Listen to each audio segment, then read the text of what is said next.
We focus on history, culture, religion, art, social, and philosophy of Nusantara. Here, in the presence of Nusantara, we were made to be forgotten about the goodness of ourselves. Because negativity seems to be more interesting for us. Now, I'm Sutoyo Raharto and friends assist you to remind you, to awaken you that we still can find the gems of Nusantara. They are the great sights of Nusantara.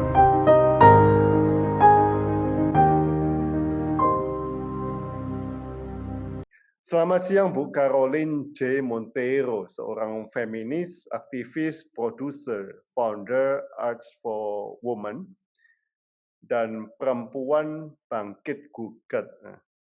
Nah, ini sangat menarik sekali. Banyak ya kerjaannya. Ini aktivitasnya nyeri-nyeri sedap ini. Oke. Saya langsung share screen ya Bu ya. Menanti Kamisan di sudut sepi Istana dan Monas Bu. Nah, sejak tahun 2013 atau mungkin lebih awal, Bu Olin sudah mengikuti aksi Kamisan di depan Istana Negara. Apakah yang sudah Anda perjuangkan selama ini sudah terlihat hasilnya? Atau paling tidak sudah terlihat wacana-wacana untuk menyelesaikan masalah-masalah yang pernah terjadi? Silakan, Bu. Ini kok menarik, kenapa pilih foto yang ini ya? Fotonya kan ada banyak banget tuh di di Instagram. Kira-kira boleh tahu nggak kenapa tertarik nanya yang ini? Saya tanya balik dulu nih. Ini kenapa kan yang ini? Oke, ini the earliest. Ini the first photo you post on Instagram. Ya. Itu yang pertama. Yang kedua, menanti Kamisan. Berarti kan Anda ke sana pagi-pagi sekali. Belum ada... Sore, Kamisan jam 4. Oh, jam 4, ya. Oke, paling enggak... Itu mungkin aku postingnya sebelum mulai aja kali, mungkin setengah 4, begitu sebelum acaranya.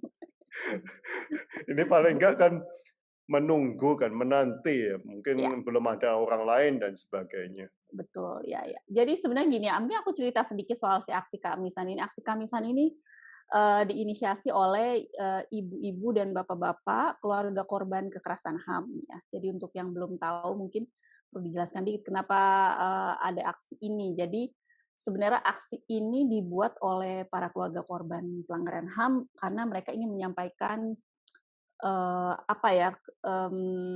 istilahnya aspirasi mereka gitu kepada negara, kenapa pelanggaran HAM yang menimpa mereka belum selesai sampai sekarang gitu. Sebenarnya seperti itu, dan itu sepertinya sudah dimulai dari 2006 atau 2007 ya kalau nggak salah. Jadi sebenarnya sudah lama, dan juga para pengurusnya, salah satunya umpamanya Ibu Sumarsi, dia adalah perempuan pejuang HAM yang menuntut agar kasus penembakan anaknya, seorang mahasiswa yang tertembak pada Mei 1998, supaya diselesaikan gitu. Siapa yang menembak gitu. Sementara mungkin secara logika umum aja ya, kalau kita tahu siapa yang bisa menembak di jalan itu hanya polisi dan militer. Ini logika umum ya, karena nggak semua orang punya senjata berpeluru yang mematikan dan kemudian menembak dari jarak jauh. Kalau secara logika itu kan hanya tentara yang bisa ya gitu. Jadi sebenarnya kalau kita mau bicara logika kenapa terjadi pelanggaran HAM itu seperti itu. Jadi pelanggaran HAM itu maksudnya suatu kejadian yang tidak bisa diselesaikan secara hukum sehingga korban atau keluarganya menuntut keadilan untuk bisa itu diselesaikan. Nah, jadi si aksi Kamisan ini sudah berlangsung sangat lama dan korbannya macam-macam tuh. Ada korban 65, ada korban kerusuhan Tanjung Priuk yang terjadi sekitar tahun 70-an umpamanya. Terus juga korban-korban mahasiswa yang ditembak tahun 98, itu ada banyak sekali, bukan cuma Ibu Sumarsi begitu. Jadi sebenarnya ada macam-macam gitu kasus pelanggaran HAM. Jadi mungkin teman-teman yang ingin tahu, silahkan ke Instagram @aksi_kamisan ya untuk dengar cerita-ceritanya di situ. Dan mereka ketemuannya itu setiap Kamis jam 4 sore dan dress code-nya harus baju hitam gitu. Karena kan kita berduka lah gitu ya, berduka karena para keluarga korban belum mendapatkan keadilannya. Itu ceritanya panjang sih, jadi mungkin bisa undang Bu Sumarsi cerita lebih tepat gitu karena dia bagus sekali. Tapi ya foto itu sih sebenarnya karena apa ya, aku ngelihatnya perlu orang lain tuh tertarik gitu. Oh apa sih aksi Kamisan, kalau nggak tahu ya aku jelaskan gitu. Terus dari posting-posting di sosial media seperti itu, akhirnya kita memang banyak sekali berhasil mengajak teman-teman anak muda, mahasiswa gitu untuk tertarik ikut di aksi Kamisan ini, dan itu jadi tempat kita untuk diskusi isu-isu terkini soal sosial, HAM, kesetaraan gender atau hukum gitu ya di Indonesia. Dan memang sih sampai sebelum pandemi sih masih berlangsung terus ya, tapi karena pandemi ini sekarang jadi kita belum boleh kumpul-kumpul lagi ya gitu. Tapi dengan Bu Sumarti saya selalu teleponan dan ngobrol sama beliau di WhatsApp gitu. Jadi mereka sekarang melakukan aksi Kamisan online gitu. Jadi orang-orang bisa pasang poster atau mungkin bikin video pendek kalau mau untuk kasih dukungannya gitu. Aksi Kamisan. Gitu sih kalau foto itu mungkin kurang lebihnya. Semoga kejawab ya. Tapi ada perubahan, Bu, Perubahan sih dari sebenarnya kayak kalau secara hukum ya, kalau kita ngomong secara hukum belum ada perubahan memang karena masih banyak kasus yang belum terselesaikan. Tapi paling tidak untungannya adalah aksi ini mengajak lebih banyak orang untuk berpikir lebih kritis, untuk menunjukkan kepedulian sosialnya, untuk berempati kepada isu-isu sosial gitu ya, sosial, HAM gitu dan hukum di Indonesia. Karena memang kita sebagai warga negara harus kritis gitu dengan persoalan-persoalan seperti itu kan. Jadi bukan kita cuma jadi warga negara yang ya udah terserah deh gitu. Banyakan kan yang begitu. Tapi mungkin ini apa ya, si aksi ini menjadi suatu inspirasi gitu. Apalagi kita pingin ya anak-anak muda kita lebih tertarik dengan hal-hal seperti ini sehingga dengan adanya aksi Kamisan ini kita membangun lah ya, membangun generasi yang berempati, yang peduli, berkemanusiaan, menghormati keberagaman dan perbedaan seperti itu. Seperti itu sih menurut aku. Bu, sejak saya SMP saya sudah pernah mendengar hal ini. Sampai sekarang dulu digembor-gemborkan oleh mungkin Iwan Fals dan sebagainya. Lalu sampai sekarang. Nah, tadi Ibu kan ngomong bahwa belum ada perubahan. Tetapi kalau kita lihat, bukankah ini sebetulnya masalah umum di dunia, Bu? Di mana kekuasaan memang harus melindungi kekuasaan dan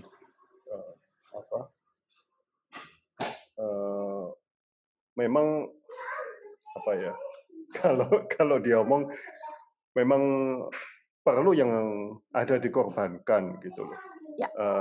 Ya, kalau menurut Ibu sendiri bagaimana? Jadi ya, dan HAM ini apakah ya di mana-mana ada, Bu? Jadi ini bukankah masalah yang sangat-sangat normal sebetulnya? Ya sebenarnya nggak tahu ya, aku nggak mau bilang bahwa itu satu hal yang normal ya. Pelanggaran HAM itu adalah suatu bagi korban ya, dan bagi orang yang dekat dengan keluarga korban gitu, itu adalah suatu kekecewaan besar gitu, dan juga suatu apa ya, halangan untuk mereka bisa maju dan bisa kemudian melanjutkan hidupnya dengan lebih baik gitu. Jadi kalau mungkin aku boleh mengutip salah satu pernyataan Ibu Sumarsi ya di suatu seminar yang kebetulan aku juga ada di situ, beliau bilang beliau tidak bisa mendefinisikan kata damai atau perdamaian karena dia belum mendapatkan keadilan siapa yang membunuh anaknya ini. Gitu. Kalau polisi dan negara saja tidak bisa melindungi keluarganya, artinya dia sendiri belum bisa berdamai gitu dengan keadaan sekarang. Dia belum menemukan kedamaiannya, dia belum bisa mencapai itu. Nah, ini adalah hal yang secara umum dialami oleh semua korban pelanggaran HAM. Jadi kalau menurut aku sih aku nggak bisa bilang bahwa itu normal. Memang banyak yang terjadi pelanggaran HAM di seluruh dunia ya, di mana-mana ada. Di Thailand sekarang sedang terjadi, di Myanmar, banyak sekali para aktivis pembela HAM dan pembela demokrasi di Myanmar itu ditangkap, ratusan itu ditangkap, bahkan beberapa yang kebetulan ada di jaringan kita juga gitu di gerakan sosial di Indonesia. Nah, tetapi bahwa itu terselesaikan atau tidak terselesaikan itu adalah yang membedakan etika politik suatu negara. Itu aja sih sebenarnya. Jadi apakah kita bisa menyelesaikan persoalan ini atau tidak gitu. Itu yang kemudian menjadi raport, istilahnya raport pemerintah tersebut gitu. Ketika pada masa Pak Habibie umpamanya yang ketika itu dia memimpin Indonesia karena Pak Soeharto turun kan ya tahun 98, untuk yang belum tahu waktu Pak Presiden Soeharto turun tahun 98 beliau diganti oleh Pak Habibie. Nah, Pak Habibie kemudian menerbitkan aturan yang mendirikan Komnas Perempuan, Komisi Nasional Anti Kekerasan Terhadap Perempuan. Itu suatu keberhasilan secara etika politik gitu. Bahwa dia kemudian memastikan bahwa kekerasan terhadap perempuan itu ada cara penanganannya yang benar begitu. Nah, ketika seorang pemimpin atau presiden itu mengeluarkan aturan yang kemudian membela warganya, mengurusi warganya, memastikan hak-hak warganya itu terpenuhi, itu artinya kepemimpinan dia secara politik berhasil. Kan begitu ya. Nah, tapi ketika dia tidak menyelesaikan masalah, contohnya aja gini, pada masa siapa tuh waktu Cak Munir dibunuh itu di pesawat, kalau tahu ya, Munir salah satu aktivis HAM kita yang sangat ikonik gitu, meninggal di pesawat Garuda ketika dia mau sekolah ke Belanda. Itu tidak terselesaikan sampai sekarang gitu. Tidak diketahui siapa sebenarnya yang meracuni dia gitu. Walaupun ada yang ditangkap ya, seorang pilot dari suatu airlines tersebut, tapi kemudian beliau akhirnya juga dibebaskan gitu, dan kemudian juga tidak terlalu jelas gitu kasusnya. Itu sebenarnya atas perintah siapa gitu, meracuni seorang aktivis HAM yang memang dia kebetulan sangat vokal ya, mengkritisi kebijakan politik negara ini, mengkritisi militer, mengkritisi kekerasan yang terjadi terhadap warga Indonesia begitu. Nah, jadi sebenarnya yang membedakan suatu negara itu apakah dia bisa dibilang suatu negara yang maju dan beradab adalah dengan keputusan-keputusan politiknya. Nah, termasuk sebenarnya kayak sekarang kalau kita mau ngomong sekarang gitu dengan pelanggaran HAM masih banyak yang belum terselesaikan, ya berarti kita menunggu Pak Jokowi bisa nggak nih di dalam 2 periode ini menyelesaikan kasus-kasus itu. Tapi juga menyelesaikannya secara hukum ya, jadi bukan menyelesaikan secara damai, karena ya secara damai itu juga tidak menjamin kepuasan dan rasa keadilan gitu buat para korbannya, karena mereka sendiri juga berkali-kali kan aku ngobrol dengan mereka, ya mereka nggak mau dengan secara damai gitu. Mereka fokus mereka adalah pengakuan gitu dari negara bahwa oh, ini adalah kesalahan negara gitu namanya, atau kesalahan institusi pemerintah gitu namanya. Jadi satu pengakuan terbuka yang kemudian juga memastikan bahwa oh ya memang yang bersalah kita. Nah, baru setelah itu kan kita ngomongin pemulihan gitu sebenarnya. Nah, tapi ini mereka mau skip itu gitu. Mereka maunya udah kita ganti lo rugi aja. Lah, bukan itu yang diinginkan gitu. Jadi mereka ingin adalah satu kedewasaan dan juga pengakuan dari pemerintah tentang kesalahan masa lalu gitu. Karena ketika suatu negara itu berani mengakui kesalahannya dan kemudian juga baru setelah itu memulihkan, berarti di situ sistem politik jalan, sistem hukum jalan. Tapi ketika itu masih mandek, artinya ya belum jalan gitu sistemnya, dan belum ada perlindungan maksimal gitu untuk warga. Mudah-mudahan kejawab ya pertanyaannya, saya kemana-mana. Nah, Bu, Ya. kalau misalnya Bu Olin dalam posisi posisi pemerintah, dan pemerintah kita kan berganti terus Bu setiap Ya. 5 tahun. Itu kan berarti kan ya bagaimana solusinya misalnya dari Ya. dari Bu Itu Olin persoalan memang, sendiri. persoalan Ya, sih. Tapi kalau iya. gini ya, kebetulan aku memang nggak pernah bekerja di pemerintahan dan memang nggak tertarik gitu, karena aku tahu banget memang tidak mudah mengatur suatu negara dengan 300 bahasa, 300 suku, 17.000 pulau gitu ya. Ini satu persoalan gitu, dan memang pada akhirnya memang kita harus evaluasi diri juga ya. Jadi suatu negara juga sebenarnya perlu evaluasi. Apakah sistem politik dan sistem pemerintahan yang sekarang itu sanggup secara efisien mengatur negara ini gitu. Kalau memang tidak tidak optimal, harus dicari jalan gitu yang lebih demokratis, yang lebih memastikan hak-hak warganya dan juga memastikan bahwa pembangunan itu merata ya dari ujung Aceh sampai Papua gitu namanya. Tapi kan sejauh ini enggak gitu. Jadi politik kita tuh masih elit politik kita tuh masih sangat terpusat gitu, masih masih terpusat pemerintahan pusat, masih juga perekonomian kita dikuasai segelintir orang, masih juga partai politik kita pun dikuasai oleh, ya kita tahu lah siapa elit-elit politik yang menguasai partai-partai besar kita begitu. Jadi tidak ideal memang kondisinya, tetapi memang pada akhirnya kita sebagai warga memang tugasnya mengkritisi gitu. Karena aku kan nggak bisa apa ya menjawab pertanyaan soal pemerintah gitu, karena bukan orang pemerintah. Tapi memang tadi balik ke yang pernyataan aku sebelumnya, sistem politik dan sistem hukum itu bisa dibangun. Dan memang perlu etika politik yang bersih, anti korupsi, ya kan, anti KKN itu, kemudian juga menghormati keberagaman, terus memastikan pemulihan hukum gitu untuk siapapun warganya. Jadi nggak bisa, umumnya gini, kita coba perbandingkan lah ya. Jadi kalau ada pejabat-pejabat, dia kecelakaan lalu membunuh orang lalu mati. Ya kan banyak nih kejadian ini. Militer kayak polisi kayak pejabat siapa kayak menabrak orang mati, tapi dia tidak dipenjara. Kan gitu ya. Ini hukum di Indonesia nih. Tapi ada di desa-desa di luar Jawa, orang nyuri kelapa ditangkap dipenjarakan. Kelapa ya.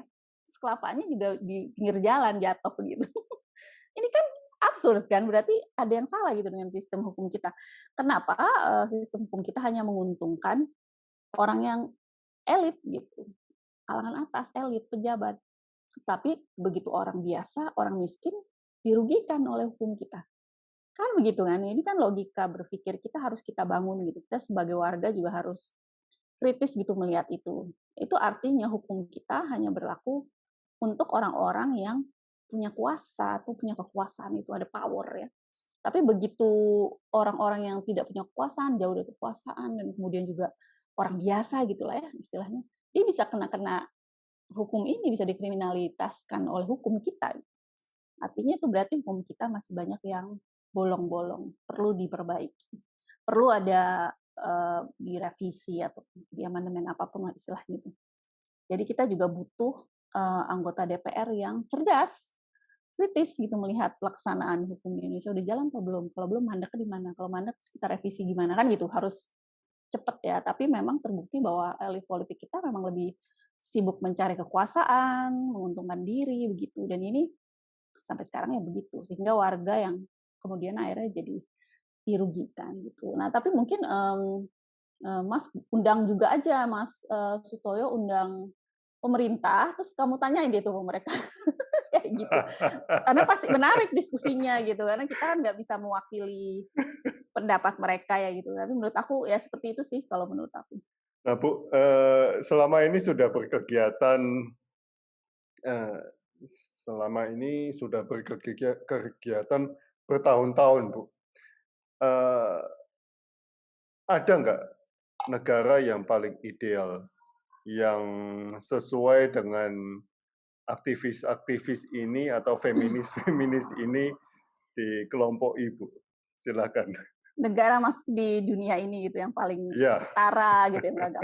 Kayaknya sih kalau nggak salah dengar informasi sih ya, negara yang paling memiliki keterwakilan dan kesetaraan gender itu Finlandia kalau nggak salah ya. Jadi dia pemimpinnya perempuan, lalu lebih dari setengah pejabatnya perempuan, begitu ya. Posisi-posisi penting gitu, menteri-menterinya juga perempuan, gitu katanya. Tapi aku nggak terlalu detailnya. Dan juga di sana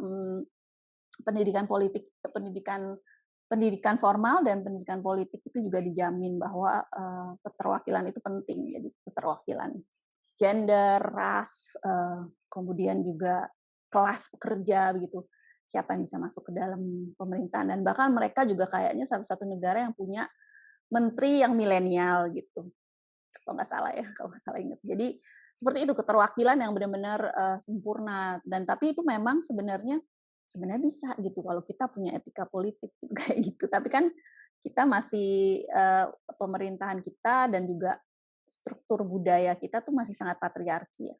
Jadi kepemimpinan perempuan itu masih belum dianggap urgent gitu.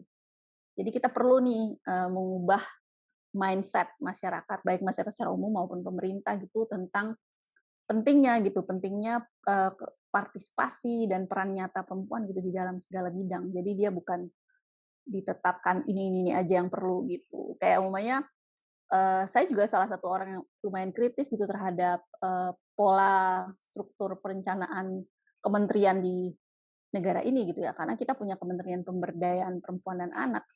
Tetapi kemudian kementerian ini juga program-programnya lebih kepada program-program fisik begitu ya. Jadi kesejahteraan ibu dan anak yang lebih ke puskesmas, obat, makanan, gizi gitu ya. Mungkin sudah ada sekarang perbaikan dan sudah lebih baik itu ada pendidikan untuk ibu-ibu di kampung gitu umpamanya. Tetapi tetap menurut aku di semua kementerian ya harus ada gitu. Harus ada kajian gendernya, harus ada budget untuk kesetaraan gender di semua kementerian gitu.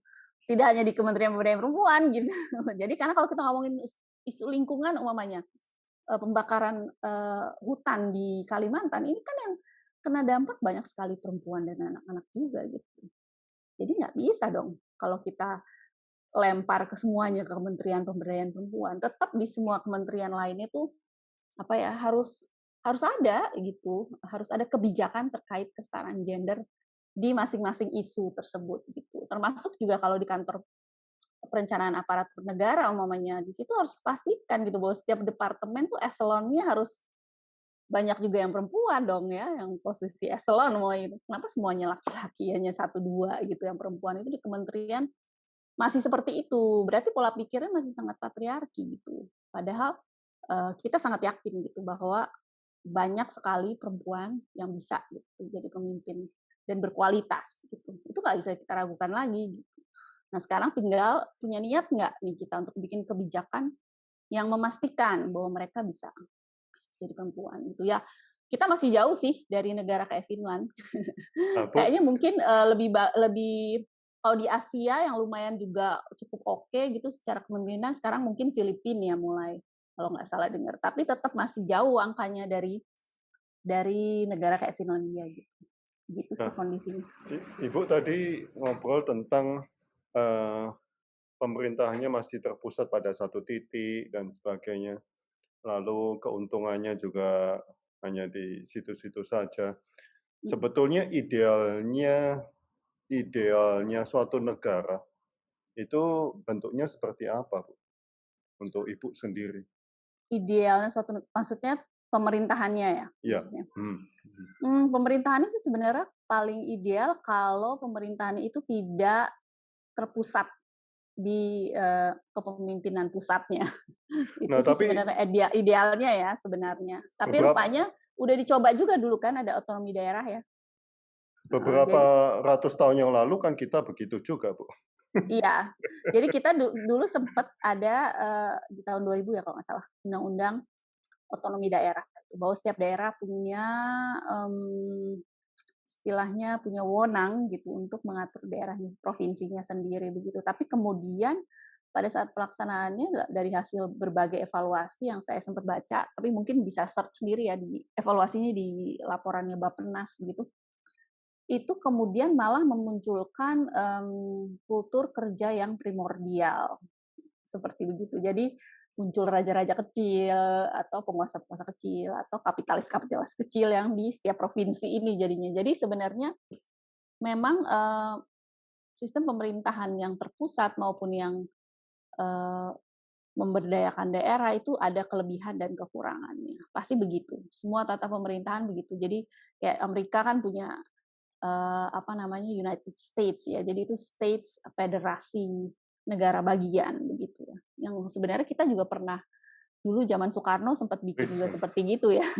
Kalau nggak salah. Tapi nggak tahu tuh kemudian nggak jalannya di mana. Tapi intinya sebenarnya ide atau konsep awal yang dibuat oleh Soekarno itu sebenarnya sudah sangat bagus. Jadi sebenarnya Pak Soekarno ini kan dia memasukkan prinsip sosialisme ya di dalam membangun negara awalnya, yang kemudian disalahartikan menjadi komunisme itu, padahal enggak. Sebenarnya memang sistem pemerintahan sosialisme itu berat karena negara harus memastikan bahwa pemasukan negara itu untuk keuntungan warga, gitu kan. Jadi istilahnya pajaknya tinggi, tapi kemudian semua gratis kan, pendidikan gratis, sekolah gratis, puskesmas dan kesehatan rumah sakit gratis gitu ya. Nah itu ada konsekuensinya memang kalau kita mau pakai sistem seperti itu gitu. Jadi suatu sistem yang keuntungan untuk bersama, tidak untuk kepentingan sendiri, tapi juga kemudian itu juga kadang-kadang harus dibayar juga dengan sistem pengaturan yang lebih bisa dibilang otoriter juga sih sebenarnya gitu, karena seperti kita tahu kan negara-negara seperti Kuba gitu kan yang memakai sistem Marxis sosialis bahkan di sana gitu. Jadi di sana itu karena mereka ingin menghapus sistem tuan tanah itu kan kalau di sana dulu. Jadi di sana tuh di Amerika Latin itu sistem tuan tanah itu sangat ngeri gitu zaman dulu itu, sehingga mereka bisa punya budak-budak yang kemudian malah membuat kondisi warganya sangat buruk begitu.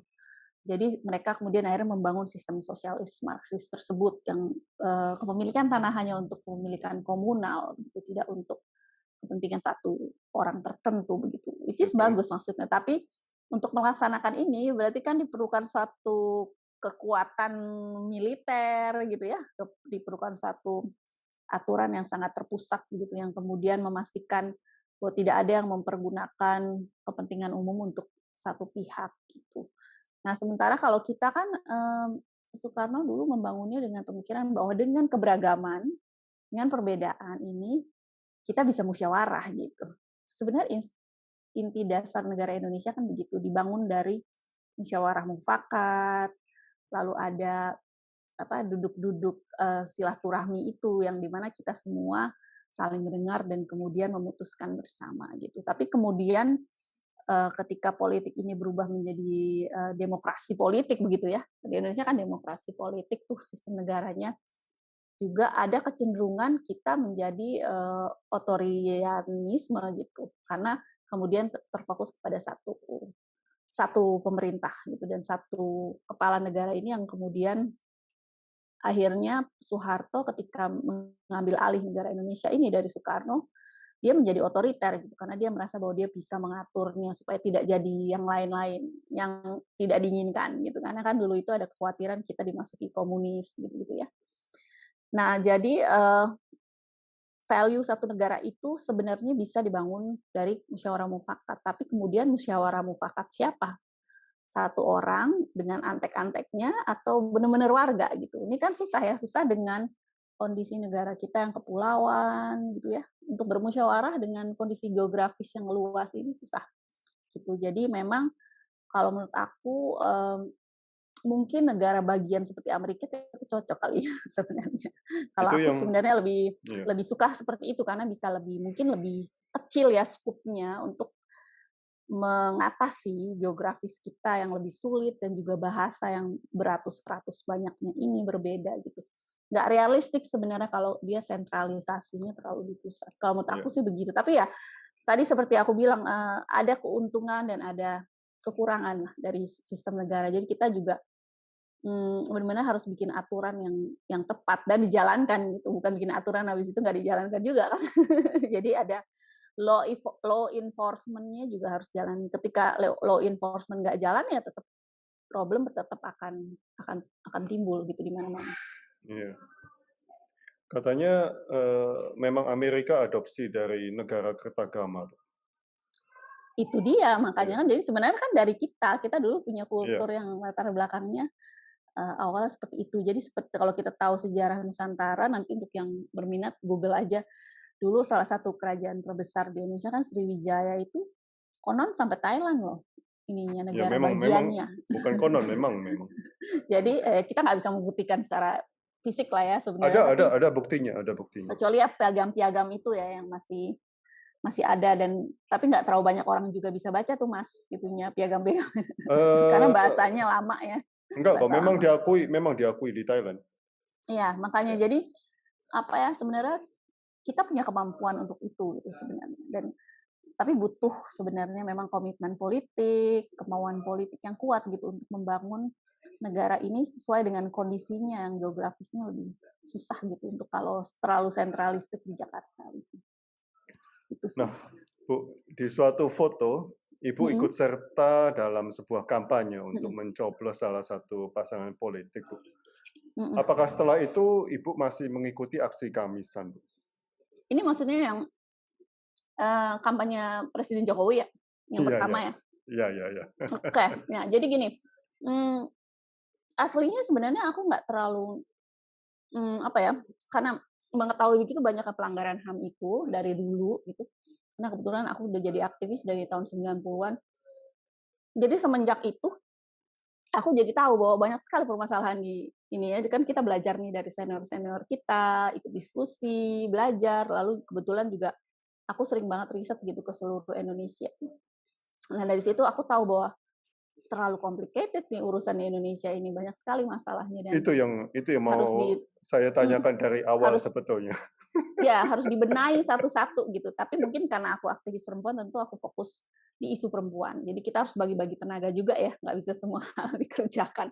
Nah, jadi kemudian kita sampai di masa di mana terjadi pemilihan presiden yang kandidatnya hanya 2.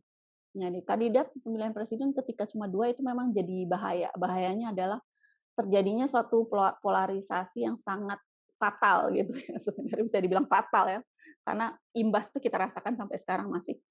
Jadi satunya adalah Prabowo, satunya Jokowi.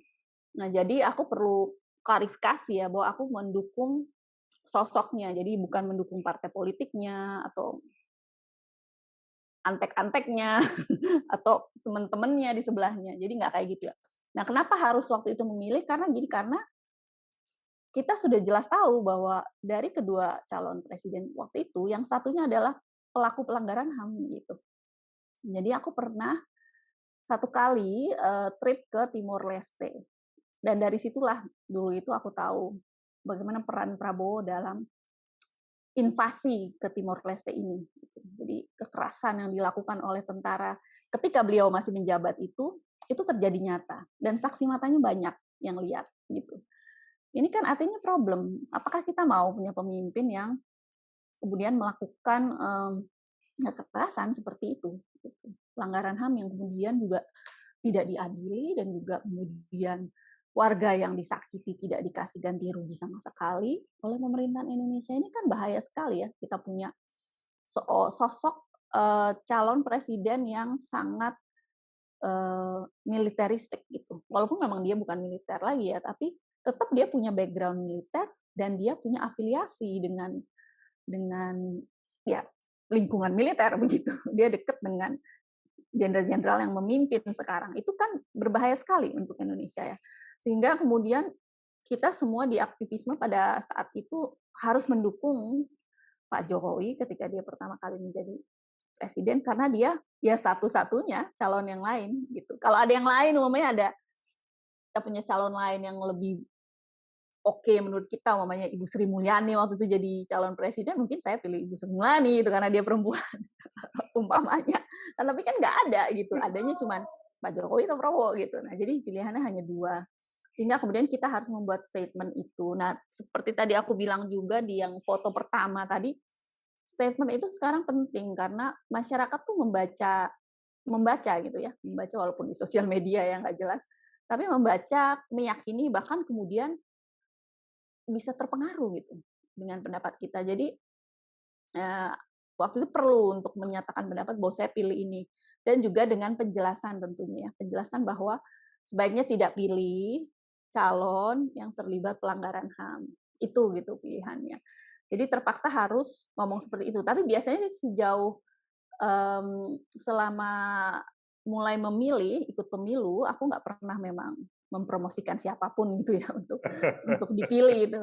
Karena memang apa ya, pada dasarnya kita sangat tahu gitu apa yang terjadi di gerakan sosial politik di Indonesia ini, dan juga kita tahu dinamika elit politik, partai politik, kinerjanya seperti apa. Oh ya, aku juga mesti cerita tuh, aku pernah riset dulu di Jawa dan di NTT tentang peran perempuan dalam partai politik gitu di Indonesia pada saat itu ya, sekitar tahun 2002 sampai 2004 kalau nggak salah.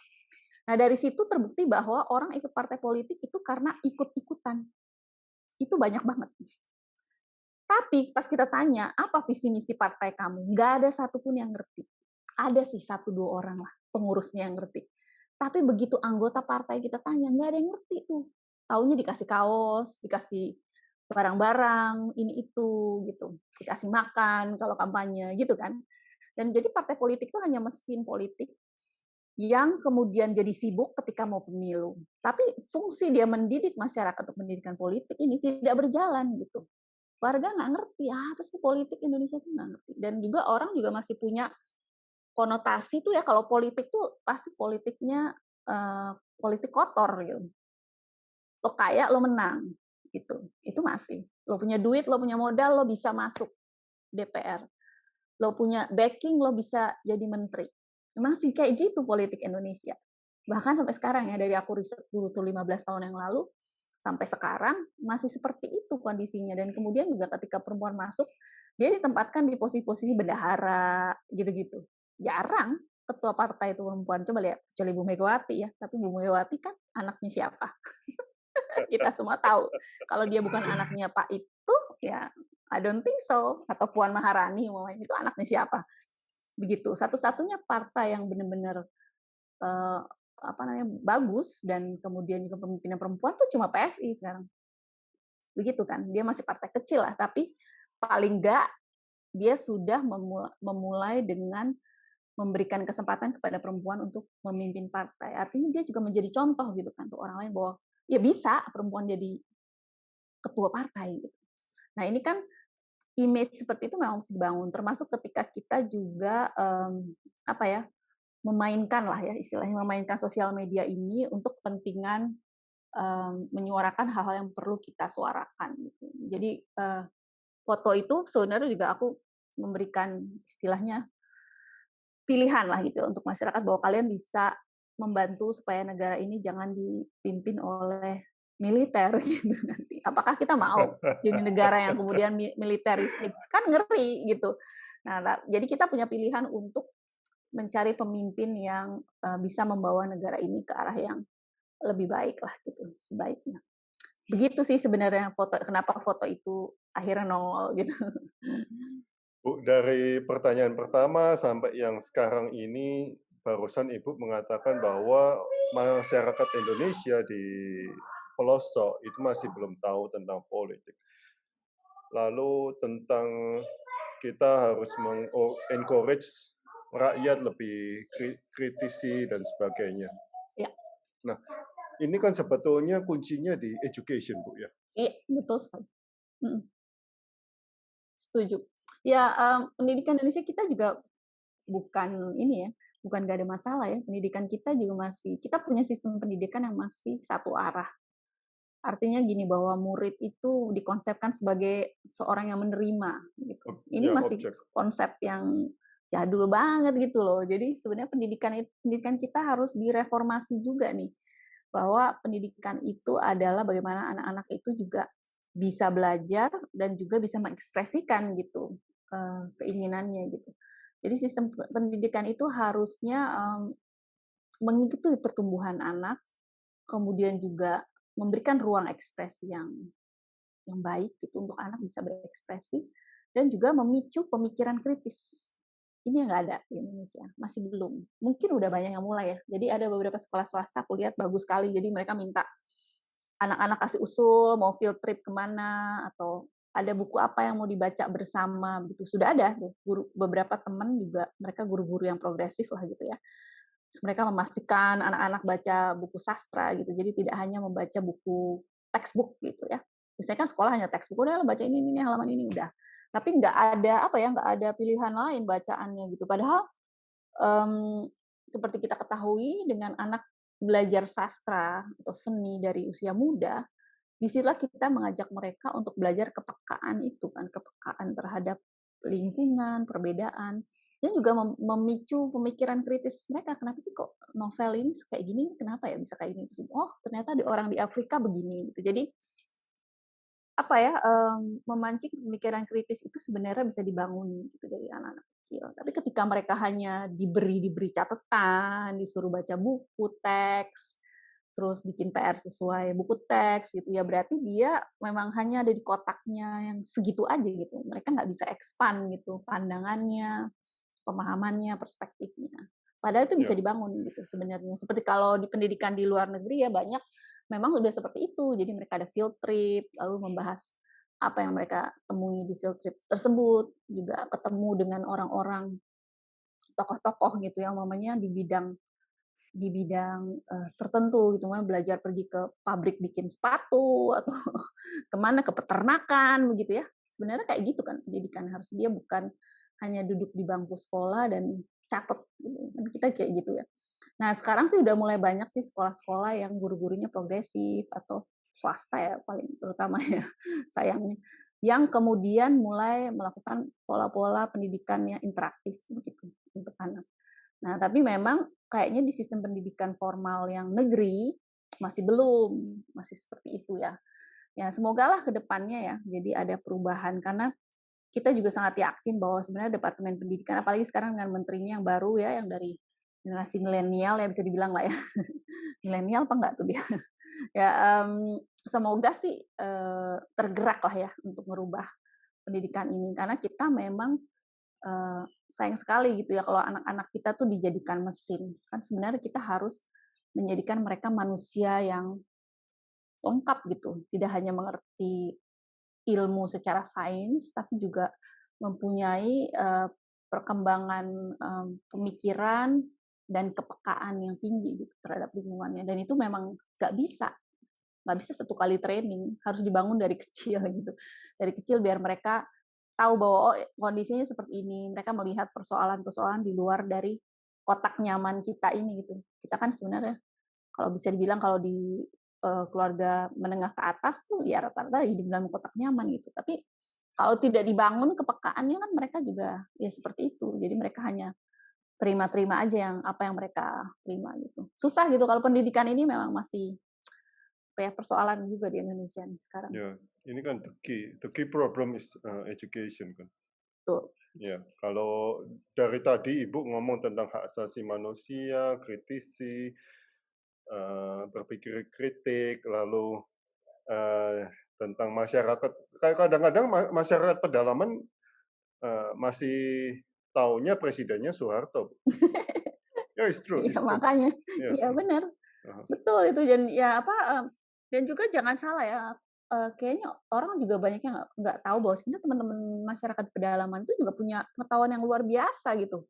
Jadi Ya, true, masyarakat true. adat, masyarakat yang tinggal di pedalaman atau di pesisir atau apa mereka punya sebenarnya yang kita bilang local wisdom yang sebenarnya perlu juga kita catat dan kita distribusikan gitu. Jadi eh, pengelolaan alam yang lebih baik, bagaimana menghadapi bencana, lalu kemudian tentu tanaman-tanaman yang kemudian bisa berkontribusi kepada kesehatan gitu. Nah, ini kan sebenarnya ada ada suatu apa ya bisa dibilang harta karun yang tidak Ya, diolah gitu, ya, tidak diolah true. oleh negara ini dan sebenarnya punya kapasitas mengolah ini negara karena ya kalau LSM bisa ada program, tapi kan seberapa banyak sih LSM bisa bisa bekerja gitu kan nggak bisa 34 provinsi dan 17.000 pulau ini banyak sekali gitu. Jadi sebenarnya kapasitas negara adalah mencatatkan ini dan menyebarkannya, memastikan semua orang tahu gitu kayak di Bali itu ada Trihita Karana. Trihita Karana tuh dia keren banget bahwa manusia yang hidup harus membagi lahannya itu untuk 3 bagian, satu untuk Tuhan, satu untuk manusia dan satu untuk alam. Artinya bahwa di situ ada nilai-nilai menjaga lingkungan hidup dengan baik, nilai spiritualisme bahwa kita harus ingat kepada Tuhan, bahwa kita harus ya berdoa gitu, istilahnya nggak hanya hidup untuk materi begitu kan. Nah, ini kan ada value yang seperti ini yang sebenarnya harus jadi panutan gitu untuk pendidikan kita di masyarakat gitu. Jadi bahwa masyarakat di Bali itu seperti itu atau kemudian juga eh, masyarakat Dayak gitu. Masyarakat Dayak juga mempraktekkan lingkungan hidup yang bersih gitu. Jadi mereka mengambil seperlunya tidak merusak hutan adat gitu. Itu ada loh value-nya. Tapi Ya terus memang masuk banyak. industri malah nebang-nebangin pohon terus diganti kelapa sawit. Nah gimana ini? Dan kelapa sawitnya itu juga kemudian disetujui dan diizinkan pemerintah kan ini gawat nih.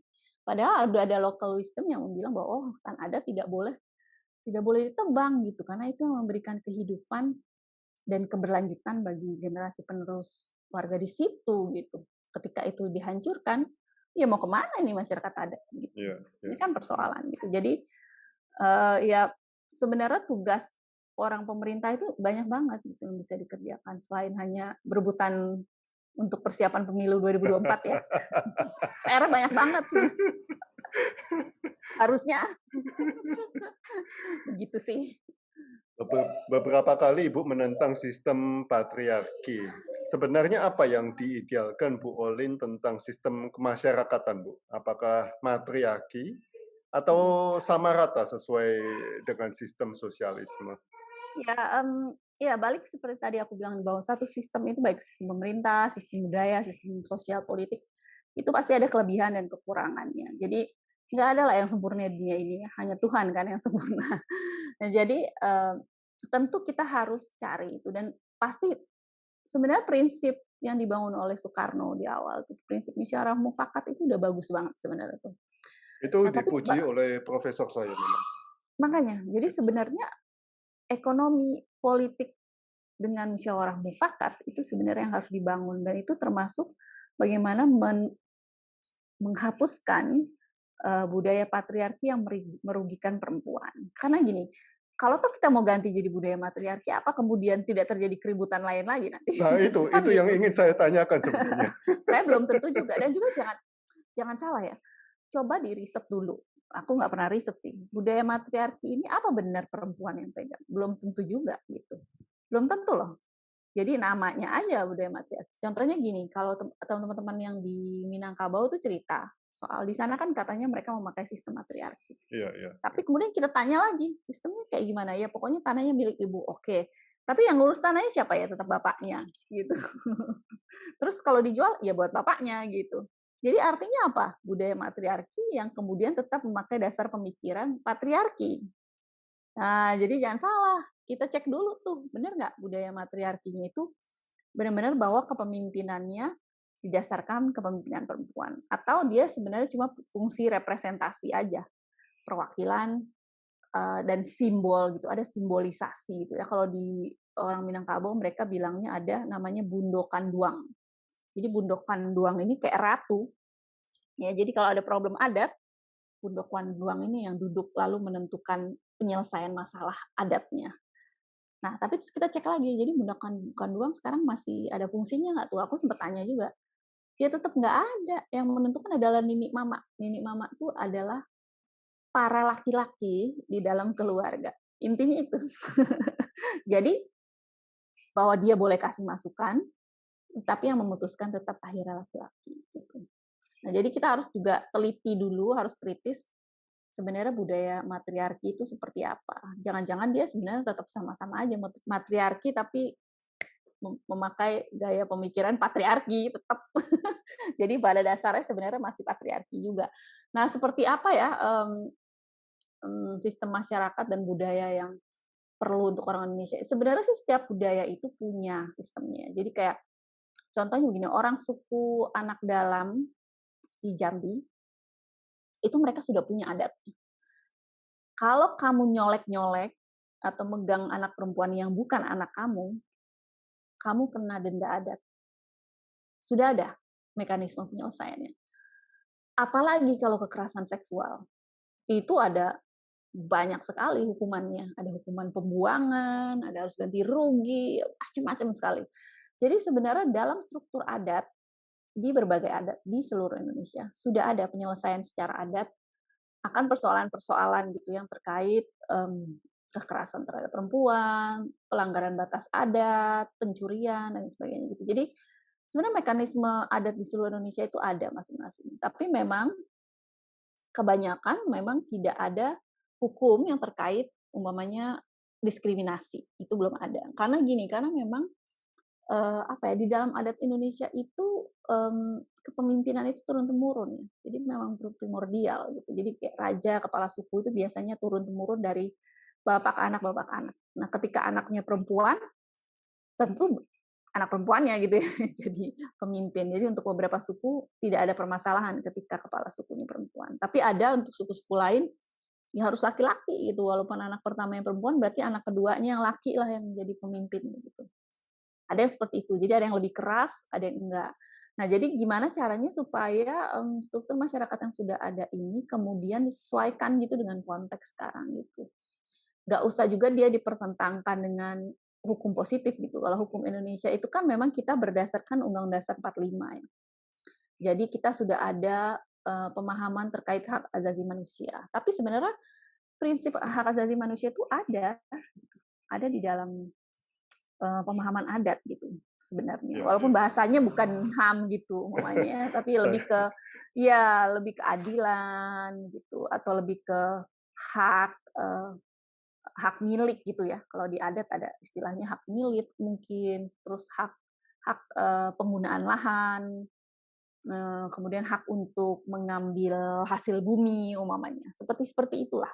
Nah, tapi sebenarnya prinsipnya adalah HAM gitu. Jadi bahwa kita bisa mengambil sesuatu yang hak kita, tapi juga tidak melanggar hak orang lain, kan begitu sebenarnya. Dan di dalam hak asasi manusia juga prinsipnya hampir sama. Jadi kita mempertahankan hak kita, tapi bukan berarti kita mempertahankan hak kita dengan melanggar hak orang lain gitu. Itu kan nggak benar gitu. Jadi HAM itu juga harus diartikan dengan benar bahwa hak asasi manusia itu berjalan, tapi dengan ada aturannya nih, dengan kita juga menghormati hak asasi orang lain. Jadi tidak terjadi pelanggaran. Nah, jadi sebenarnya sih kalau menurut aku sistem budaya dan cara berpikir di masyarakat itu yang harus diganti adalah itu. Bagaimana kita membangun suatu negara yang menghormati perbedaan, keberagaman, dan menghormati hak asasi manusia. Mungkin itu kali sebenarnya prinsipnya. Jadi nggak usah disebut soal matriarki atau sosialisme, nggak usah, tapi lebih ke budaya yang memanusiakan manusia, menghormati perbedaan, menghormati hak asasi orang lain, terus juga memiliki empati dan kepedulian gitu ya terhadap lingkungannya. Tidak hanya berfokus kepada egoisme sendiri. Seperti itu sih sebenarnya kalau menurut aku budaya yang dibangun, dan aku yakin semua budaya di seluruh Indonesia tuh punya sebenarnya nilai-nilai itu. Bagaimana bisa dia disesuaikan gitu dengan kondisi Indonesia sekarang gitu sebenarnya. Oke, ini ada teman saya mau nambahin sedikit katanya. Ya. Silakan, beliau seorang Buddhis. Ya, silakan. Halo, selamat siang. Halo. Ya. Ibu, terima kasih sekali siang hari ini, Prof. Saya bisa mendapatkan pelajaran berapa SKS ini. SKS ya. Antropologi, etnologi semuanya disebut. Menarik sekali karena Ibu banyak menguasai tema ya. Cuman ada satu hal yang ingin saya sampaikan, dan kemudian nanti ada satu pertanyaan yang kiranya mampu menggelitik Ibu untuk bergerak. Jadi kalau kita berbicara tentang sejarah ketatanegaraan bangsa kita yang tadi bagus sekali Prof.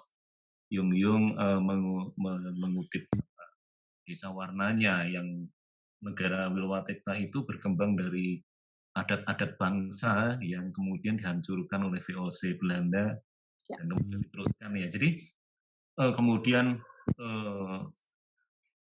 anak muda bangsa ini kan tidak suka atau tidak mau berpolitik karena asumsinya politik itu kotor atau politik itu merusak dan seterusnya. Itu ya memang karena dibuat sejak bukan hanya pasca G30 PKI saja, tetapi pasca Giyanti. Bahkan sebelumnya waktu mereka orang Eropa dalam misi dagangnya katanya begitu ya, waktu mereka menjelajah samudera itu semangat ketatanegaraan kita itu kan berganti jadi Panatanegara menjadi Panatagomo. Jadi hari-hari kita itu kan omong kosong, pagi, siang, sore, malam, di warung kopi, di warung belanja, di teras rumah, di teras tempat ibadah, di kasur, yang diomongin tuh agama gitu loh, Panatagomo, bukan Panatanegara, apalagi Panato Arto atau ekonomi yang semuanya sudah ada di nenek moyang kita gitu loh Ibu. Nah, ini kita tidak bermaksud mencari kambing hitam, tetapi Barat berhutang budi, Barat berhutang banyak pada bangsa kita. Yang meruntuhkan bangsa ini adalah Barat. Sejak 1602 mungkin ya VOC berdiri, atau mungkin 100 tahun sebelumnya. Dan kemudian PR-nya adalah kita ini dibentur-benturin. Orang antara terutama suku besar ya Jawa Tionghoa, terutama agama Islam dan Hindu Buddha gitu ya, yang kemudian apalagi kalau kita wanita, bicara negara teragama ke belakang nggak ada diskriminasi buat wanita gitu. Wanita apalagi dalam budaya Nini Mama, Minangkabau dan seterusnya itu kalau kita mau berbicara lapisan paling bawahnya nggak seperti hari ini menurut saya begitu ya. Ada beberapa sumber yang nanti bisa digali. Nah, pertanyaannya, Ibu tadi menyampaikan banyak pemikiran, kemudian jejaring jejaring lintas ya, lintas budaya, lintas agama, lintas politik, sampai itu mengagumi partai Sosialita Indonesia gitu. Itu pertanyaan adalah karena Ibu tadi juga menyampaikan di awal karena saya barusan masuk bahwa Ibu punya jejaring orang tua atau apa di luar negeri ya, di barat saya kurang paham tadi.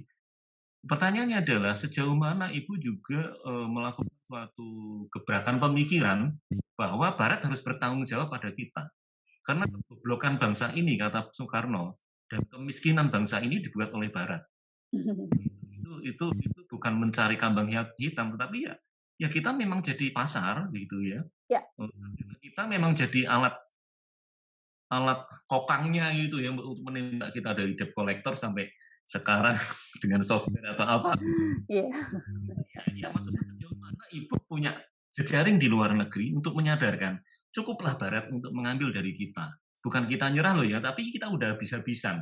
Kata Gus Dur kita, tata negara kita hancur, emas tambang apa-apa hancur, yang kita punya cuman 2 katanya, laut sama semangat gotong royong. Nah, semangat gotong royong ini kan ya aset kita yang tadi disebutkan. Begitu aja Ibu. Mohon maaf kalau tidak berkenan. Makasih Prof. Waktunya. Terima kasih Pak. Siapa tadi namanya? Santi Palu. Pak Santi Palu. Oke ya. Saya juga belajar loh dari Bapak, jadi sama-sama dengerin. Terima kasih loh. Ya mungkin aku langsung tanggepin ya. Ya. Oke, ya apa ya kalau kita mau ngomongin bagaimana tanggung jawab orang luar, terutama orang yang melakukan pengerukan sumber daya alam kita sejak ratusan tahun yang lalu itu, ya jadi bukan Belanda aja ya, bukan VOC aja, tapi Inggris, Portugis juga ya, nggak salah mengambil rempah-rempah juga di Indonesia. Iya, bukan hanya Belanda aja. Kayaknya kalau dari persoalan bagaimana gerakan sosial lah gitu ya, jangan all in ya. Kalau all in kan cuma satu orang susah.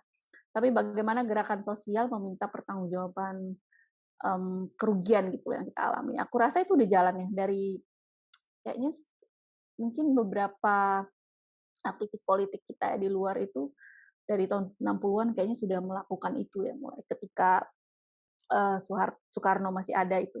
Jadi dulu itu kayaknya kalau nggak salah ingat Belanda itu sudah pernah membuat pernyataan permohonan maaf gitu ya terkait kerugian yang ditimbulkan oleh warga Indonesia.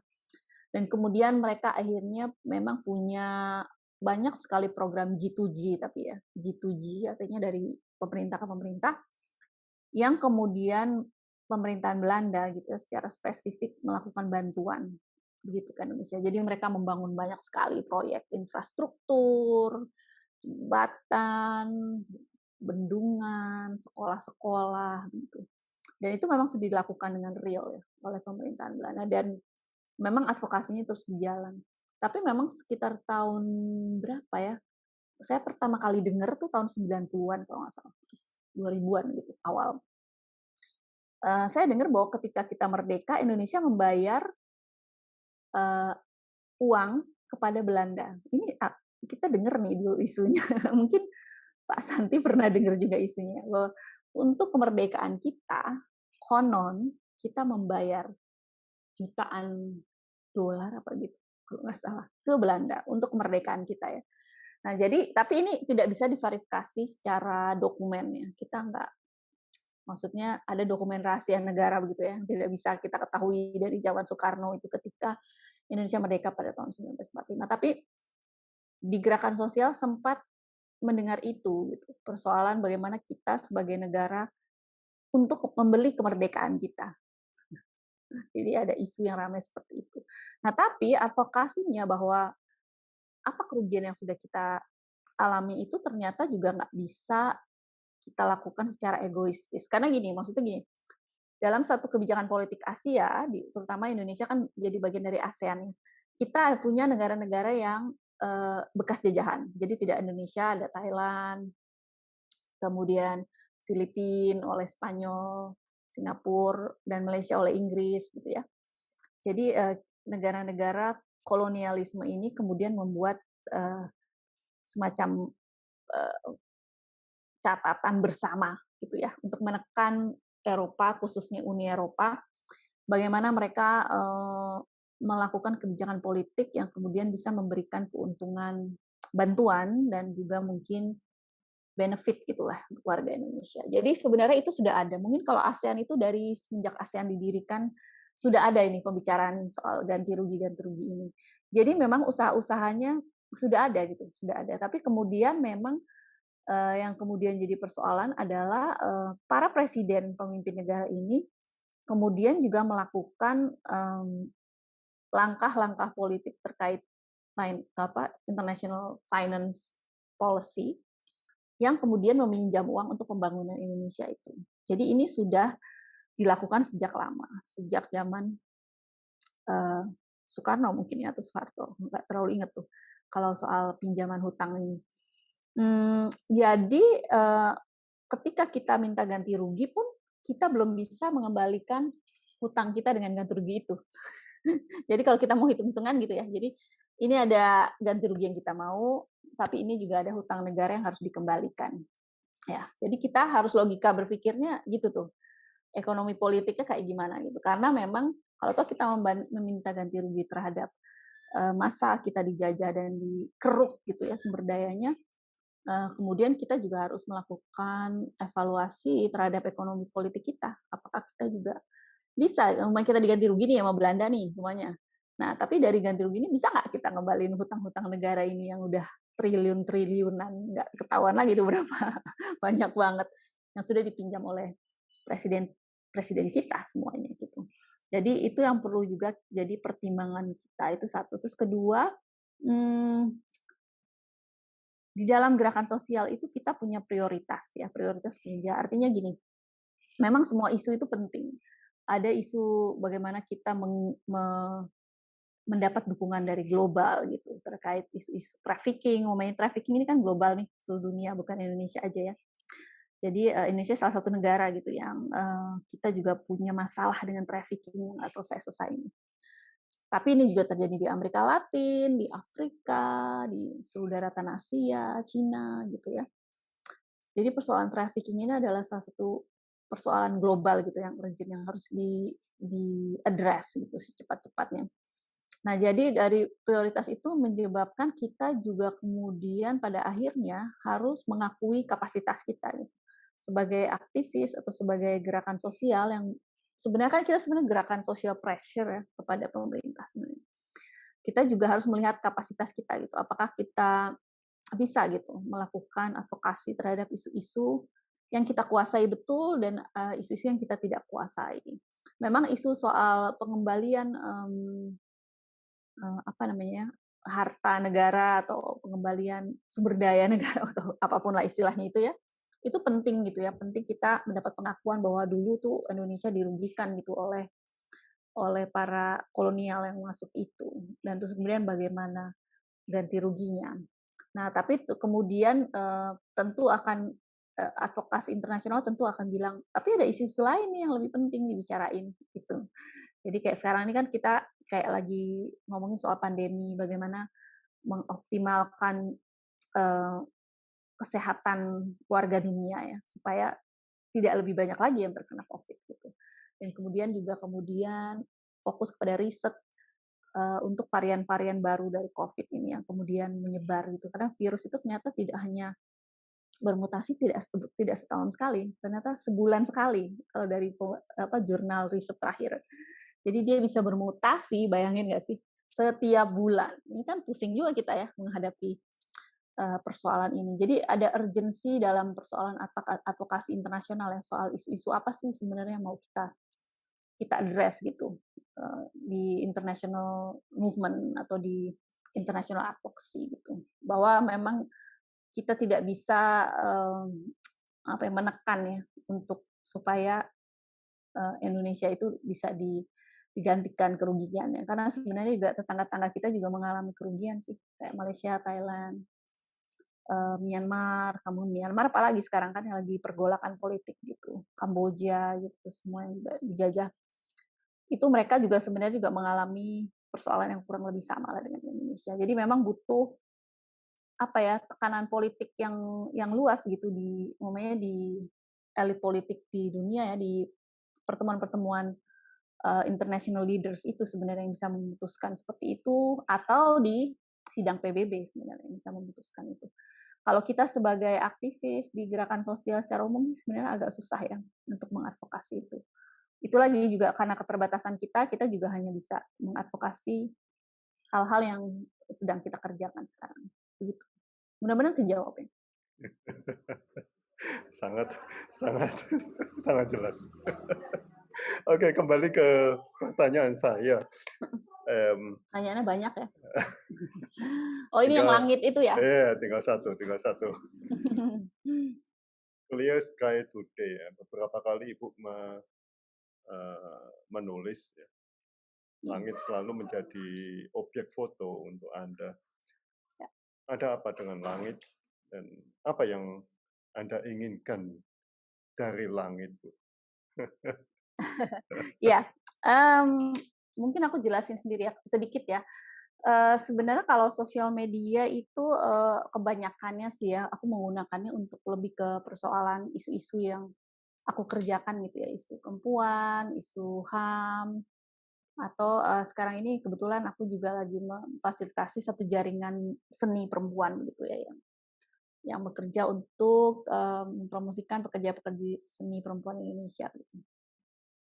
Jadi sosial media ini sebenarnya tentu aku pakai untuk menyampaikan pesan. Nah, kita tahu bahwa mungkin sekitar 10 atau 20 tahun terakhir ini sebenarnya dunia itu sedang memasuki perubahan yang sangat besar ya. Jadi dari segi iklim, dari segi degradasi lingkungan, semakin banyak lingkungan yang rusak. Jadi kita tuh sering lupa gitu bahwa kita manusia hanya tinggal di satu planet yang nggak ada cadangannya lagi, nggak ada penggantinya, ya di situ doang kita tinggal gitu. Nah jadi itu yang kadang-kadang kita sering lupa gitu. Kita sering lupa bahwa sebenarnya alam itu sekarang tuh banyak sekali persoalannya. Jadi kita harus bersyukur bahwa kita bisa tinggal di tempat masing-masing ini kita tinggal, yang kemudian kita kebutuhannya bisa terpenuhi atau bisa juga hidup lumayan lah ya gitu ya, lumayan enak dan bisa cukup nyaman. Nah karena itu biasanya aku kebetulan juga suka foto-foto gitu kan orangnya dari dulu, dari zaman sekolah. Jadi salah satu hobi saya dulu tuh fotografi. Nah kemudian sekitar tahun 2000-an itu sempat tinggal di NTT 3 tahun. Jadi ketika tinggal di situ, aku lihat langitnya bagus banget gitu, nggak kayak di Jakarta kan yang butek gitu kan. Banyak asapnya gitu ya. Jadi kalau di sana tuh gila, setiap hari kita dapat pemandangan langit yang bagus, terus juga kualitas udaranya baik, dan juga tidak ada kemacetan seperti Jakarta gitu. Nah, Jakarta ini adalah suatu kota yang sangat kompleks gitu dengan persoalannya banjir, macet, polusi gitu ya. Kualitas udaranya kan buruk sekali di Indonesia. Di Jakarta khususnya maksudnya. Nah, jadi aku pikir, oh mungkin kita perlu juga ya foto-foto langit supaya orang ingat bahwa kalau langitnya lagi bagus ya kita harus bersyukur, kalau kurang bagus ya berarti apa nih yang harus kita kerjakan gitu ya. Jadi ya sebenarnya lebih kayak itu, lebih menyampaikan bahwa kita harus peduli pada lingkungan kita. Jadi jangan kita hanya ngelihat di depan kita, tapi juga sekali-sekali lihat ke atas gitu, lihat di atas gimana kualitas langit kita, apakah masih cukup bagus atau tidak. Kalau bagus ya kita harus bersyukur. Terus kalau kurang bagus juga kita harus siap-siap bahwa kayak orang di Jakarta itu tingkat kesehatan infeksi saluran pernafasannya paling buruk. Belum lagi hal-hal lain yang terkait polusi itu yang kemudian mempengaruhi kesehatan. Jadi kayak kesehatan reproduksi pun bisa terpengaruhi karena banyak sekali, di kota-kota besar ya seperti Jakarta, Jogja, Surabaya, anak-anak yang kemudian lahir dengan perkembangan otak yang berbeda. Dan ini dari Ikatan Kedokteran atau mana gitu kalau nggak salah aku baca, itu ada pengaruh karena orang tuanya terpapar oleh polutan itu dari polusi gitu, sehingga pertumbuhan anaknya menjadi berbeda. Ya, dan ini dialami memang lebih banyak dari orang-orang yang hidup di daerah yang kualitas udaranya buruk gitu. Nah, jadi kayak gitu, mungkin ya lebih ke kampanye untuk kita akan sadar lingkungan, sadar juga apa di sekitar kita gitu, dan kemudian memastikan bahwa kita sebagai manusia sadar bahwa kita tuh hanya kecil gitu loh. Kita harus lihat ke atas gitu. Ada alam yang lebih luas dari kita, ada sesuatu yang lebih besar dari hanya si bumi ini aja gitu. Jadi kita harus ingat gitu. Harus jadi manusia kita harus selalu ingat itu gitu. Mungkin itu sih kalau si udara, dan juga mungkin karena saya hobi foto, jadi banyak sekali kalau lihat di Instagram ya isinya kebanyakan foto-foto Gitu. alam gitu. Foto-foto yang ada sayanya sebenarnya lebih sedikit karena saya emang nggak suka difoto aslinya gitu. Lebih suka fotoin orang gitu atau fotoin alam gitu. Jadi memang itu kesempatan juga untuk kasih timeline kepada orang-orang, timeline-nya tuh bagus. Jadi jangan kita kebanyakan sharing berita buruk gitu ya. Sekarang kan banyak tuh berita Yeah, buruk, true, true. hoax. Yeah, Jadi mungkin orang juga harus kita kasih kesegaran lah dari postingan kita. Jangan kasih yang buruk-buruk terus. Jadi tambah stres nanti. Ya mungkin itu sih kali jawabannya. Mudah-mudahan kejawab. Oke, satu lagi Bu. Saya share satu lagi. Full Moon, Pray to Oh ya. Goddess of Luna. Ya. Ibu seorang aktivis, seorang pejuang, seorang penerus revolusi wanita.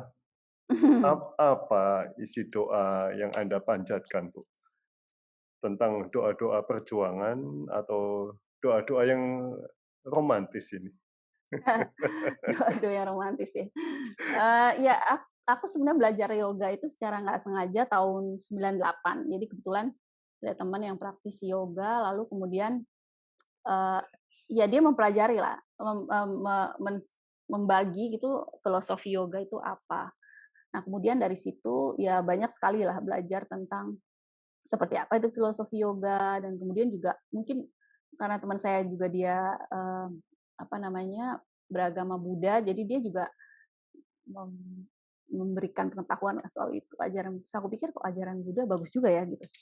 Kebetulan keluargaku itu Katolik, bapak ibu Katolik, dan memang kalau di Katolik itu ya sama dengan semua ajaran agama samawi kan, jadi ada terpusat kepada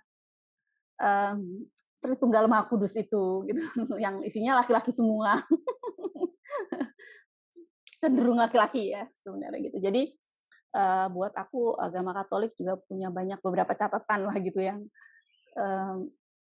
istilahnya kita perlu explore lebih jauh, karena memang tokoh-tokoh perempuannya juga lebih banyak dia jadi ibu, anak, atau sosok yang mendampingi laki-laki pemimpin ya sebenarnya. Jadi dia tidak kemudian menjadi pemimpin sendiri gitu. Sementara kalau di ajaran agama Buddha dan ajaran filosofi dalam yoga itu kita melihat adanya keseimbangan, adanya balance, adanya empati dan compassion kepada orang lain, dan juga bagaimana kita tuh sebagai manusia harus ingat bahwa kita di satu titik dalam kehidupan kita akan jadi orang yang punya kuasa, yang artinya bahwa kita bisa mempergunakan kuasa itu untuk keuntungan orang banyak, atau kita menyalahgunakan kekuasaan itu gitu.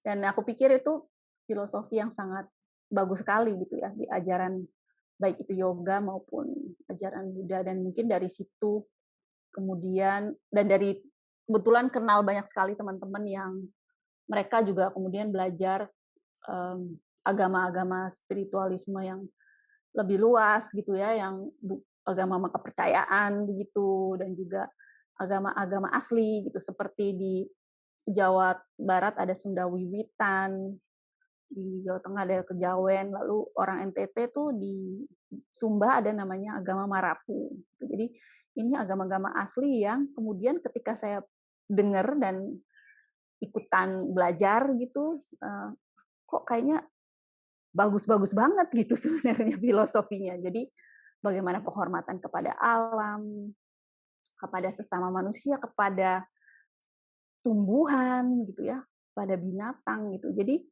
yang tidak ada di value agama Katolik gitu.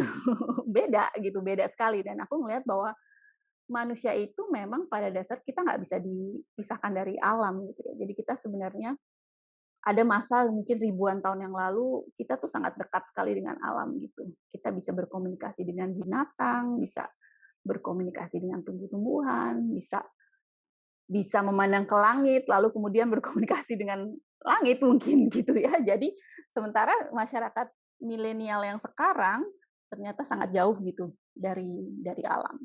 Nah, jadi dari pelajaran itu dan teman-teman saya yang sangat bagus-bagus, mereka sangat menginspirasi lah gitu. Saya belajar bahwa kita sebagai manusia harus selalu menghormati alam, dan kemudian kita juga berdoa, tidak hanya berdoa kepada Tuhan Yesus gitu. Kita bisa berdoa kepada alam yang memberikan kita makan, memberikan kita minum, memberikan hujan, memberikan kita kenyamanan, memberikan kita kehangatan gitu. Jadi doa-doa itu lebih dilemparkan kepada suatu ya bisa dibilang suatu being yang kita anggap memberikan kita benefit begitu. Jadi kayak umumnya kita setiap pagi kalau kita yoga kan ada namanya sun salutation ya. Jadi itu tadi awalnya saya mikir ini maksudnya apa gitu. Ternyata kita menyapa gitu ya, menyapa matahari, berterima kasih dengan sinarnya dan kehangatannya, dan kemudian kita menerimanya gitu ya sebagai berkah gitu dari alam gitu. Sama dengan ketika kita malam hari kita bisa melihat bulan terus jadi terang gitu. Jadi kita menerima berkah dari bulan dengan cahayanya itu dan kenyamanannya itu dan ketenangannya, supaya kita bisa mengakhiri hari dan beristirahat dengan baik gitu. Jadi ya kurang lebih seperti itu. Jadi berdoa untuk alam semesta lah ya. Jadi gitu. Dan mungkin kalau orang juga nanya, kamu jadi agamanya apa sih? Agama alam semesta kali ya. Gitu jawabannya. Yang artinya menghormati semua makhluk di bumi ini, baik ini bumi, matahari, bulan, laut atau daratan atau gunung gitu ya, yang kemudian istilahnya kita sekarang ini kan selalu berterima kasih kepada hal-hal yang kita anggap bisa kita ajak komunikasi ya gitu. Jadi kalau benda seperti alam itu dianggap benda mati gitu, padahal mereka hidup dan punya energinya juga, punya kontribusinya kepada alam, dan kita juga harus berterima kasih gitu. Jadi tapi itu sebenarnya aslinya dari teman-teman saya yang ngajarin. Jadi saya juga lebih belajar dari mereka soal itu, dan kemudian kayaknya sih emang itu benar gitu. Karena ketika kita mengajarkan kepada orang lain bahwa kita harus peduli kepada alam, lingkungan gitu, dan menghormatinya dan menganggap sebagai teman, mungkin juga itu akan membangkitkan kesadaran kita gitu untuk supaya kita bisa jadi lebih baik gitu. Nggak hanya terfokus kepada diri sendiri gitu kan. Dan ini yang sebenarnya di pelajaran di sekolah tuh nggak ada gitu. Nggak ada pelajaran sekolah, nggak ada seperti itu. Dan mungkin saya sebenarnya merasa beruntung ya punya teman-teman dan lingkungan di gerakan begitu yang sangat baik gitu, dan berbagi dan mau kemudian membuat kita terinspirasi lah gitu ya. Dan mungkin kedepannya sih saya berharap anak-anak saya juga bisa seperti itu, dan mereka udah seperti itu sih kayaknya, karena mereka kayaknya lebih kreatif dari saya, lebih oke lah pokoknya. Anak-anak sekarang kan sebenarnya kreatif gitu ya. Gitu. Cuman mereka memang generasinya sudah beda dengan kita gitu. Jadi hanya perlu lebih didorong gitu untuk banyak baca gitu, karena bacanya susah ya, sekarang hanya bisa baca sosmed aja. Kalau baca buku tuh kayak aduh susah banget gitu. Kalau saya dulu masih menikmati ketika muda tuh, seminggu tuh saya bisa baca 10 buku kali gitu. Jadi Wow, kalau wow. kalau anak-anak sekarang udah nggak bisa kayak gitu. Jadi satu buku aja bisa berminggu-minggu gitu bacanya. Nah tapi, ya gitu kita harus encourage aja terus gitu. Yang penting, kita juga harus respect gitu kepada sesuatu yang di luar kita yang sebenarnya sangat membantu kita gitu. Dan pelajaran ini kan sebenarnya juga belajar empati ya, empati dan peka gitu terhadap lingkungan, dan itu sebenarnya yang harus juga masuk di dalam pelajaran gitu ya, di pelajaran formal kalau bisa di Sekolah ya. cara ini, di sekolah ini. Kalau bisa Wah, sebenarnya. wow. Harusnya Bu Olin juga jadi guru nih, Bu. Guru maksudnya sekolah gitu. Kalau menjelaskan bisa panjang lebar dan Ya, dulu sih sangat sebenarnya jelas. waktu kecil Ya. saya sebenarnya pengen jadi guru, tapi terus sekarang ini memang nggak jadi guru nih, tapi sering banget diundang kayak workshop atau training yang terkait isu gender, HAM, dan kemudian ya ketemu anak muda jadi guru juga sih akhirnya kayaknya sih emang Oh, udah kita di kita kelas-kelas. kita bisa kolaborasi. Habis ini saya mau meluncurkan program baru, Bu. Ya, nanti Bisa, ya bisa. ya kita bisa kolaborasi nih. Mm-mm. Ya. Bisa. Penjelasannya Nanti sangat-sangat diobrolin nanti. detail. Harus. Ya. Oke, terima kasih Bu Olin atas Ya, waktunya, sama-sama. atas sharingnya. Wow, Ya. sangat detail sekali. Ya, semoga berguna, dan ya saya juga belajar juga tadi dengar dari Pak Santi, keren banget, dan mungkin kapan-kapan mungkin dari teman-teman yang dari Buddha bisa ngobrolin tuh soal filosofi Ya. menjadi manusia dan bagaimana Ya, itu yang membangkitkan mau kepekaan gitu-gitu kan, itu kayaknya anak muda harus denger deh yang kayak gitu-gitu. Bagus itu banget soalnya. itu yang mau saya luncurkan programnya. Itu Ya, penting ya. banget. Oke, thank you Bu Olin. Terima kasih Selamat sore. banyak. Semoga berguna. Nanti kalau udah Sangat ada berguna. YouTube-nya kabarin aja ya. Siap, siap. Aku